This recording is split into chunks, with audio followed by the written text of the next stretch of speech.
Bienvenue sur Africa 24 dans cette nouvelle édition de Non-Stop Info. Voici les titres de l'actualité. À l'approche des élections en Zambie, les violences préélectorales créent un climat de tension. Le président Edgar Lungu ordonne le déploiement de l'armée dans la rue. Au Nigeria, la banque numérique Kuda lève 55 millions de dollars, une somme qui permettra à la start-up créée en 2009 de se développer en Afrique. Et puis, déception pour les équipes masculines et féminines de basketball nigérianes. Les sélections comptent 6 défaites en 6 matchs aux Jeux Olympiques à Tokyo, alors qu'ils faisaient figure d'espoir sur le continent africain. Mais d'abord, en Tunisie, une feuille de route a été élaborée ce mardi 3 août par l'Union générale tunisienne du travail. Son objectif, sortir le pays de la crise actuelle. Elle sera ensuite soumise au prochain gouvernement. Rappelons que le 25 juillet dernier, le président Kais Saied avait annoncé démettre le chef du gouvernement, Hichem Mechichi, de ses fonctions et geler les pouvoirs du Parlement. Il avait également annoncé qu'il assumera le pouvoir exécutif avec l'aide d'un chef du gouvernement qu'il nommera prochainement. Le conseil de la Choura du mouvement Ennahda devrait se réunir ce mercredi 4 août pour examiner ces mesures qualifiées d'anticonstitutionnelles par le bureau exécutif. En Zambie, les violences préélectorales qui opposent les deux principales formations politiques du pays, le Front patriotique au pouvoir et le Parti uni pour le développement national, ont fait 2 morts le 29 juillet dernier. Le président Edgar Lungu a donc déployé l'armée dans la rue en soutien aux forces de police pour un retour au calme. Nathalie Mo. L'arrestation de 41 membres du Parti uni pour le développement national UPND, suspectés de l'homicide de 2 personnes du parti au pouvoir, le Front patriotique, c'est le bilan du déploiement de l'armée dans les rues zambiennes. Les militaires interviennent en appui à la police, submergée par les troubles préélectoraux dans le pays. Le 1er août 2021, le président de la Zambie, Edgar Lungu, est intervenu, ordonnant la descente des forces armées pour un retour au calme.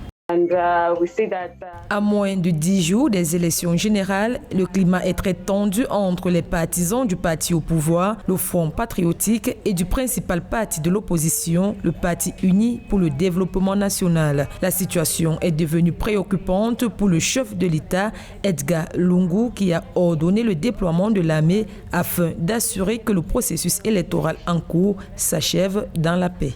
Accusé d'intolérance vis-à-vis de l'opposition, le président Lungu s'est défendu, estimant que la police avait souvent besoin du secours d'autres services de sécurité en temps de troubles majeurs. Pour lui, la violence politique est inacceptable et la paix primordiale.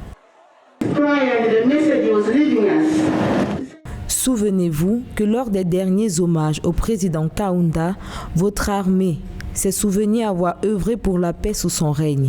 Cette paix est essentielle et elle repose désormais entre vos mains, votre Excellence. La liste des actes de violence entre les 2 principaux partis de ce pays est bien connue. Je peux vous assurer que moi, Edgar Lungu, président de la République de Zambie et président du Front patriotique, je suis engagé en faveur de la paix. En Zambie, la commission électorale a interdit tout rassemblement public en raison de la pandémie de Covid-19. Pourtant, des poches de violence ont été signalées dans la capitale zambienne Lusaka, ainsi que dans les provinces du Nord, du Sud et de Muchinga. Les élections générales sont prévues dans le pays le 12 août 2021. Le président Edgar Lungu va briguer un second mandat face à son principal rival, candidat de l'UPND, Hakainde Hichilema. Dans l'actualité également, en République démocratique du Congo, au moins 17 civils ont été tués par les rebelles ougandais des ADF, les forces démocratiques alliées, dans la province de l'Ituri, au nord-est du pays. L'attaque ciblait une position de l'armée, mais a été repoussée par les militaires. Parmi les victimes, 2 enfants et plusieurs femmes. Les civils sont depuis plusieurs mois victimes d'attaques des ADF. Le Parlement congolais a entamé lundi 2 août l'examen d'une nouvelle prorogation de l'état de siège dans ces provinces afin d'y conduire une opération contre les rebelles. L'Angola et la Guinée renforcent leur coopération bilatérale. Plusieurs accords ont été signés à l'issue de la visite en Guinée du président angolais João Lourenço. Les accords portent sur une série de domaines stratégiques, la défense, le secteur des mines ou encore celui des transports. Joël Ballot. La Guinée et l'Angola signent plusieurs accords de coopération bilatérale au terme de 3 jours de visite du président angolais João Manuel Goncalves Lourenço à son homologue guinéen Alpha Condé. Plusieurs secteurs de développement sont ciblés dans le protocole d'accord. Il s'agit notamment de la défense et sécurité, des investissements publics et privés, des transports, de l'agriculture, de la santé. De manière pratique, il faut que les deux États puissent quitter la simple sphère des discours politiques. Afin de pouvoir implémenter ces différents accords, il est nécessaire qu'une volonté politique inter-État, mieux inter-acteurs, puisse traduire cette vision d'ensemble. Ensuite, respecter les différents protocoles d'accord afin de légitimer la portée de cette volonté bilatérale à dessiner un projet commun d'ensemble. Au regard du contexte sécuritaire dégradé en Afrique, les deux chefs d'État s'engagent à explorer le domaine de la défense à travers la formation et le renforcement des capacités, l'échange d'informations, la sécurisation des frontières. Entre-temps, les ministres des Affaires étrangères des deux pays ont procédé à la signature d'un mémorandum d'entente portant sur les consultations politiques. Les avantages peuvent être de plusieurs ordres, notamment politiques, en matière de renforcement des liens dans une coopération afro-africaine et le couronnement d'une volonté d'acteurs soucieux de l'avenir commun de leur population. Ensuite, économique, dans la libre circulation des biens, des personnes et des services. Enfin, social, le brassage des citoyens favoriserait un renforcement culturel et aussi beaucoup plus linguistique. Les deux présidents conscients de l'impact de la Covid-19 sur l'économie ont appelé leurs pairs à la mise en œuvre de l'agenda 2063 et des réformes engagées au niveau de l'Union africaine, tout en se réjouissant du lancement de la première phase opérationnelle de l'accord sur la zone de libre-échange continentale africaine. Au Nigeria, les médecins d'hôpitaux publics sont en grève depuis ce lundi 2 août. Ils dénoncent le non-paiement d'arriérés de salaire et le manque de moyens dans les hôpitaux du pays. Ce mouvement social intervient alors que le pays craint une vague de Covid-19. Un sujet de la rédaction. Grâce à la levée de 55 millions de dollars de série B, la banque nigériane axée sur le digital Kuda pourra investir dans l'expansion et renforcer son expertise de la société au niveau continental. Installée au Nigeria depuis 2009, la start-up permet aux consommateurs d'économiser et dépenser de l'argent. Il y a peu, elle s'est lancée dans les découvertes pour donner à ses clients particuliers l'accès à des crédits renouvelables. Nous avons fait beaucoup de déploiements de ressources dans notre entité opérationnelle au Nigeria. Mais maintenant, nous doublons notre expansion et l'idée est de constituer une solide équipe pour les plans d'expansion de Kuda. Ce financement sert donc à investir dans l'expansion et à avoir plus d'expérience dans l'entreprise par rapport à l'expansion. Avec un portefeuille client chiffré à plus de 1,4 million d'utilisateurs, la néobanque nigériane se place comme l'une des plateformes digitales les plus en vue. Pour son expansion, elle s'est dotée des partenariats avec plusieurs banques du pays, lui permettant de disposer de 10 000 guichets où retirer et déposer des sommes en liquide. Une banque digitale offre les mêmes services qu'une banque classique. Bon, la seule différence que tout est dématérialisé et de ce point de vue, lorsque c'est dématérialisé, il y a déjà la réduction, ma foi, de certains coûts de transaction. Évidemment, on n'aura plus un consommateur à se déplacer ou à déplacer un ayant droit, par exemple, pour aller faire une opération en banque. Tout peut se faire à partir des plateformes numériques où les flux financiers et autres vont être transportés. Et il reviendra tout simplement à l'opérateur, le client, d'aller réceptionner ses fonds. Pour rappel, en mars 2021, cette plateforme bancaire a levé un financement de série A d'une valeur de 25 millions de dollars. Une autre mobilisation de fonds qui entre dans le processus d'expansion de la Kuda Bank au Nigeria. Pour ces actions, l'objectif à long terme sera de créer une banque panafricaine exclusivement numérique. Au Nigeria, les médecins d'hôpitaux publics sont en grève depuis ce lundi 2 août. Ils dénoncent le non-paiement d'arriérés de salaire et le manque de moyens dans les hôpitaux du pays. Ce mouvement social intervient alors que le pays craint une 3e vague de Covid-19. Un sujet de la rédaction.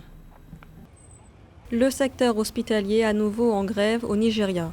Un mouvement social a été lancé ce lundi 2 août à l'initiative de l'Association nationale des internes. Les médecins des hôpitaux publics protestent notamment contre le non-paiement d'arriérés de salaire et le manque de moyens dans les hôpitaux publics du pays, menacés par une 3e vague de Covid-19. Compte tenu de la 3e vague de Covid-19 et du variant Delta, C'est le moment de dire que nous voulons procéder à un mouvement de grève parce que nous ne pouvons faire de notre mieux que si nous sommes dans un environnement adéquat qui inclut notre bien-être qui est lié à ce qui nous est dû. Les mouvements de grève sont fréquents au Nigeria où le secteur de la santé est marqué par un manque de moyens financiers. Les médecins dénoncent notamment un nombre insuffisant de lits, de médicaments, ainsi que des infrastructures délabrées. Les autorités craignent qu'une grève ne déstabilise un peu plus le système de santé, déjà mis sous pression par l'épidémie de coronavirus. Ils doivent tenir compte du sort de la population. Les gens se rendent dans les hôpitaux publics pour accéder à des services abordables. S'ils ne sont pas là, qui s'occupera d'eux? Les médecins peuvent être justifiés dans leurs actions, mais ils doivent repenser leur position en raison de cette situation critique. Le Nigeria a officiellement enregistré plus de 170 000 cas de Covid-19 et 2149 morts. Le pays, qui compte 200 millions d'habitants, comptait 42 000 médecins généralistes enregistrés en 2019, selon l'Association des médecins du Nigeria, soit 2 médecins pour environ 10 000 habitants. Les équipes de basket-ball masculines et féminines nigérianes comptabilisent 6 défaites en 6 matchs aux Jeux Olympiques de Tokyo. Une déception pour le continent africain, pour qui ces sélections étaient porteuses d'espoir. Les précisions avec Thierry Ndassa. C'étaient les sélections africaines de basketball les plus attendues à ces Jeux Olympiques. Les équipes nationales masculines et féminines du Nigeria ont été éliminées de la compétition, cumulant ainsi 6 défaites en 6 matchs disputés. La sélection des G-Tigers a perdu contre l'Australie 84-65, contre l'Allemagne 99-92 et contre l'Italie 80-71. Les dames, quant à elles, ont perdu leurs 3 rencontres, contre les États-Unis 81-72, contre le Japon 102-83 et contre la France 87-62. Il faut rappeler que chez les garçons, ils étaient logés dans une poule de super coriace avec l'Australie, qui est en ce moment, c'est la première nation au monde. Après, ils avaient d'autres adversaires, l'Italie et tout. Donc, c'était pas du tout évident. Même si le Nigeria a fait une très bonne préparation du côté de Las Vegas où ils avaient battu les États-Unis d'Amérique, l'Argentine. Pour le moment, le Nigeria coiffe toutes les équipes sur le continent. Donc, maintenant, il faudrait juste qu'ils essayent de se frayer un chemin sur le plan mondial. Et puis, le Nigeria version masculine, ils ont été classés 4e meilleure nation mondiale avant le début des Jeux Olympiques. Depuis quelques années, le Nigeria fait appel aux basketteurs nigérians évoluant aux États-Unis. Au sein de la sélection masculine présente aux Jeux Olympiques de Tokyo, 8 des 12 joueurs évoluent au sein de la prestigieuse Ligue américaine, la NBA. Les sélectionneurs nationaux des 2 équipes sont d'ailleurs de nationalité américaine, une politique qui a permis au Nigeria de se hisser au rang des favoris du basket sur le continent africain. Un sélectionneur d'une équipe nationale ne peut qu'être de nationalité de ce pays ou d'origine de ce pays. Parce que la fibre, la fierté, on ne peut pas l'amener d'ailleurs. Nous sommes obligés de se constituer avec nos armes. Mais d'un autre côté, je pense que le Nigeria aurait pu associer plus de joueurs locaux, du genre 6 joueurs NBA, 6 joueurs locaux, et faire travailler un entraîneur local national qui a des compétences d'ailleurs. 60 athlètes ont représenté le Nigeria aux Jeux Olympiques de Tokyo à travers 10 disciplines, le basketball, le badminton, le canoë, la gymnastique, le tennis de table, la natation, l'aviron, la lutte et le taekwondo. Depuis sa première participation à des Jeux Olympiques en 1952, le Nigeria a remporté 25 médailles, dont 3 en or, 10 en argent et 12 en bronze. Ce journal a été réalisé par l'ensemble de la rédaction. Merci de l'avoir suivi. L'information continue sur Africa 24.